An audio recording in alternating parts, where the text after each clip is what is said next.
माँ को थप्पड़ मारा, बदले में माँ भी जुदा हो गई, अर्श वाला भी मेरे से जुदा हो गया।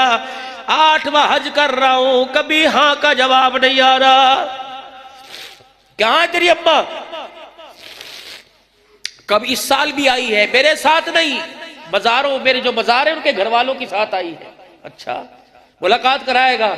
8 साल हो गए, माँ के सामने जाने की हिम्मत नहीं पड़ती। का निशानी बता। अल्लाह अकबर। का जब से माँ को थप्पड़ मारा सब कुछ उसने छोड़ दिया।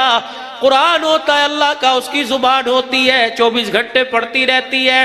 ईरानियों के खेमे में चला जा, कुरान पढ़ने की आवाज आई, समझ लेना मेरी माँ है। मालिक बिन दिनार कहने लगे तुझे लेके जाऊंगा, क्या कुरान पढ़ते पढ़ते तेरे पे रहम आ जाए। मालिक बिन दिनार पीछे लेके चल रहे हैं। उस बुढ़िया के दरवाजे पे पहुंचे, कुरान की आवाज आई, खेमे में से दरवाजा बजाया। कहने लगी कौन? का मालिक बिन दिनार।